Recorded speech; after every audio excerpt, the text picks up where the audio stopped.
Hi guys, and welcome to another work week at our Japanese Gardener's Cave.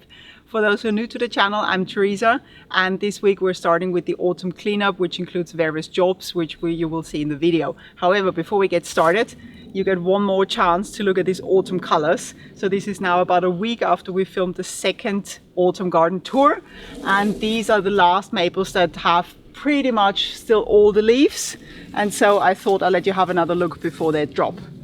So beautiful. So this one is a red maple and turns blood red in autumn. And also this one here, this is the last dissector maple that still has pretty much all the leaves in this beautiful orange and yellow color.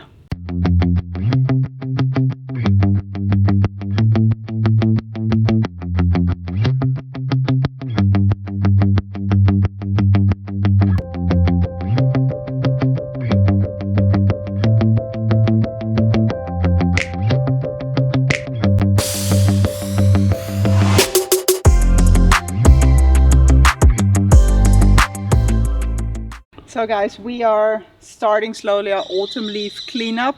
As you can see, the first maples have dropped their leaves completely and everything is on the ground. And as I mentioned during the garden tours, we like looking at these colored maple leaves on the ground for a while, but it's now time to starting to clean them up because they will turn brown and like curl up and then dry off anyway. So we're working our way around in the garden, and most of the maples still have a lot of leaves, so we're just starting with the ones that are actually dropping off completely. And we're starting our work here in this area and working our way around the garden over the next few weeks. The way we are cleaning up our maple leaves, or leaves in general in the garden in autumn, depends on where these leaves are falling. So we're using either a leaf blower, we use that a lot actually in the garden, or we use a broom, or we just do it by hand. And this is an area I want to show you where this is a good example where we use our hands really picking up the leaves carefully, and that's because all this moss is growing here. So this is a relatively new area where moss is growing, and it is attached to the ground, but you see sometimes little parts like this one here are just coming off.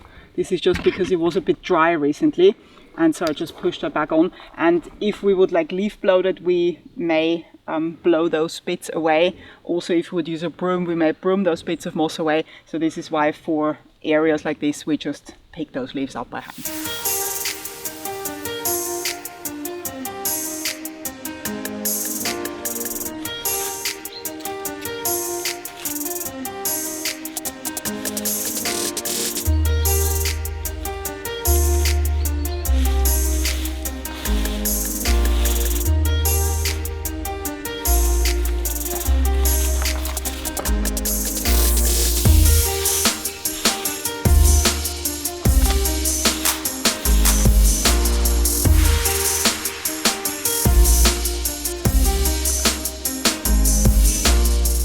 Any maples that only have a few leaves left, like this small one here, those, when I'm cleaning up around the maple, those leaves I just pull off carefully.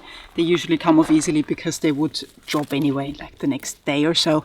So you see, this is just pulling slightly and they all come off. Also, what I do with maples in autumn time is cut any dead branches I can find, because they're easy to see if there's no foliage on the tree, but I'll show you that on different maples how I do that. What I'm also doing during the autumn cleanup, I have a look at pretty much all plants and just clean out a little bit, so like remove some dead leaves, like you see here, some yellow ones also in here, cut off any dead branches. So this isn't only for the Japanese maples, this is generally for the garden. And on these here, that's a Japanese Andromeda, I like to remove these dried seed pods here in autumn. So then basically all plants are ready to go again for springtime. So for these kind of jobs, I like to use these shears because they have these really narrow tips, and so it's easier, especially for smaller or thinner things to cut. You see, this is quite easy to clean those out. So the first little area is cleared now, and I just noticed some ferns over there, which I will be taking out. You see, they're already dried off completely. That I'm taking them out because they don't really belong in this area, and ferns do spread quite a lot in our garden. So I just use this trowel to get them out.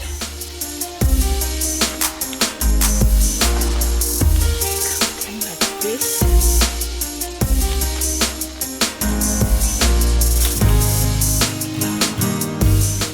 Number one.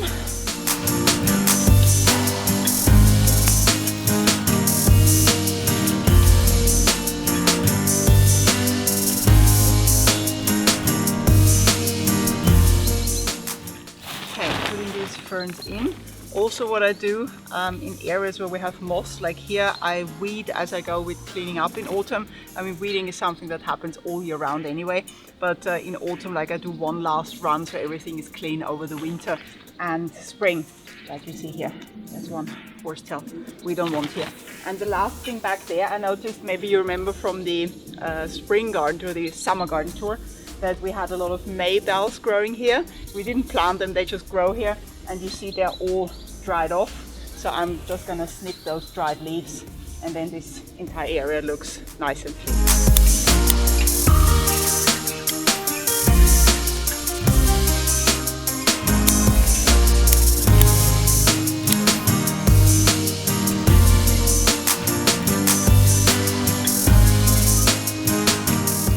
Now we've moved on to this area here. This maple here has already dropped all the leaves. This one, however, look at the color. So this is about a week after we filmed the second part of the autumn tour. And look at this, guys. That's a dissectum Japanese maple. I will be doing a separate video about all the types of Japanese maples we have in the garden in a short period of time. But for now, just have a look at this. It's so beautiful this year. I've actually never seen this one in 3 different colors. So it's like everything from yellow, orange, and all the way to red. Really nice. So this one is not really dropping the leaves yet, so we'll just leave that one as it is. But everything on the ground here, I'm gonna be cleaning up from the other maple.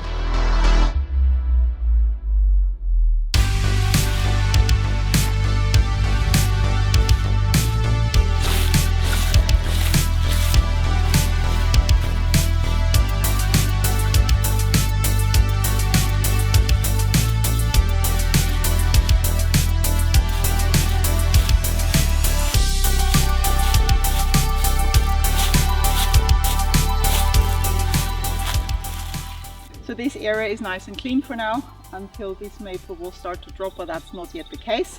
And the next job will be cleaning the creek.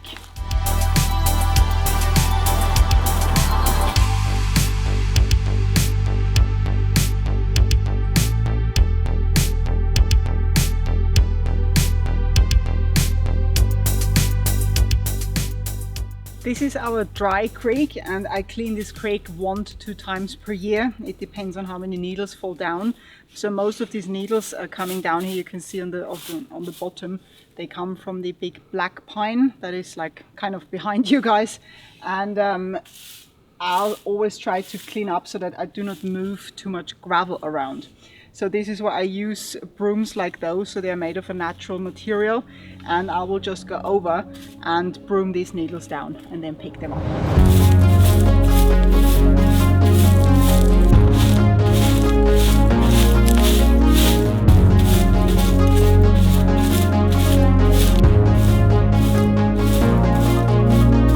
So whatever is left of those needles, they get kind of stuck in the stones because you see they're quite long.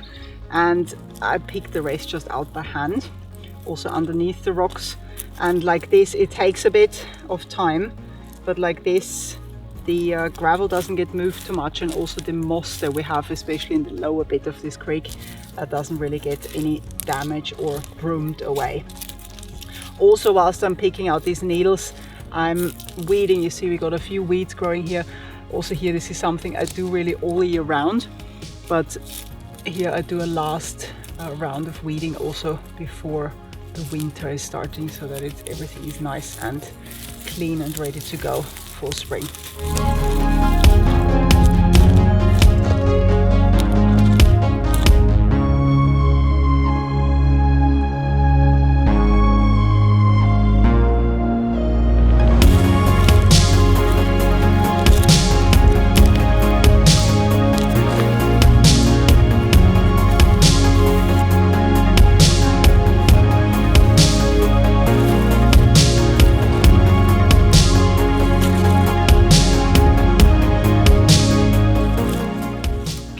the sun is setting and it's getting dark slowly. So this is where I'm gonna be stopping for today, and then tomorrow I'll continue and do the rest of the creek. It's the next day, guys. It's another beautiful autumn day, and I will continue with the creek today. And first I will cut the dried leaves of these Japanese irises here. So the ones that are still green or like half green, I'll leave those for now. But the dried ones, you see they lie on the bottom already. Doesn't look very nice. So I'll be cutting them. And whilst I do that, I will tell you how these irises actually got here, because they weren't planned to be in the creek. And we got some years ago, friends of ours, they had moss growing into their pond, so from like the edges of the pond, and they didn't want that, and so we took the moss. So they were happy to get rid of it, and we were happy to get it. And this is the moss that you can actually see in this creek, and it has over the years grown quite a lot, especially in this lower bit, which is more shaded out. And this moss, some of these moss patches, they had iris seeds in them, and this is why we grow these irises here. So it wasn't the plan to have any plants in this creek, but they look quite nice really, and we just let them grow.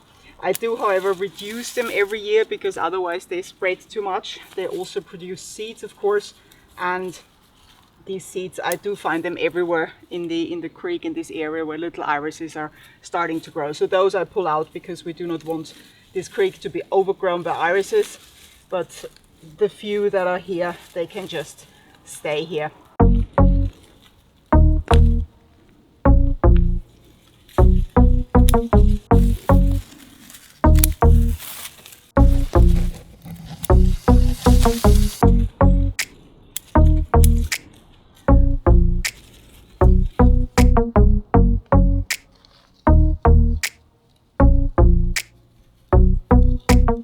Now I'm onto this bit with a lot of moss, and here I will broom over first to get rid of the leaves. That works quite well on the moss, and then whatever the broom doesn't pick up, I'll pick up by hand again, like I did on the other part.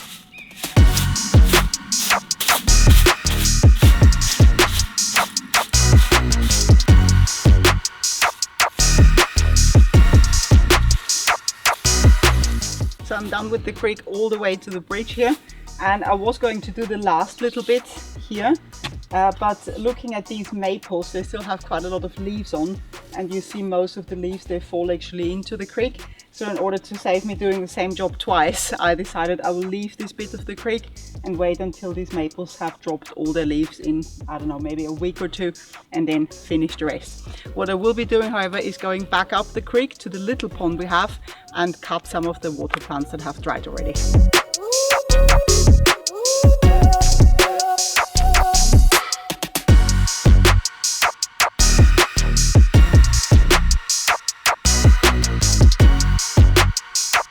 This is our small pond. I think I showed you in one of the garden tours we did during the summer.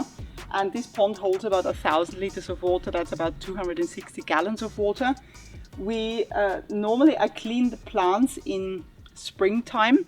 However, for this small pond, because it has so many plants in it, as you can see, and they're all dried off, so this one I usually clean in autumn time.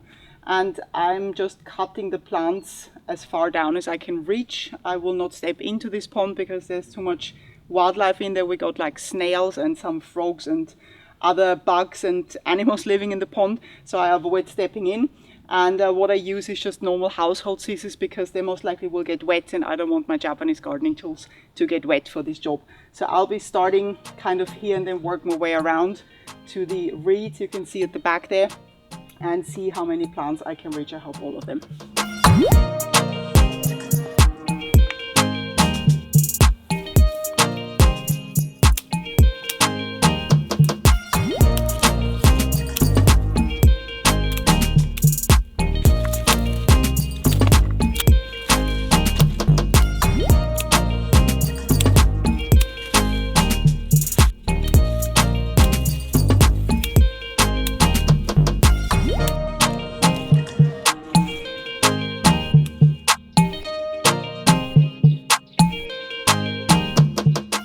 The pond is cleaned out. There are a few little plants left in the middle which I couldn't reach, but that's fine, so I'll just leave it like that. And that's the last job for this week. I hope you enjoyed the video. Thanks for watching all the way to the end, and see you next time. Bye!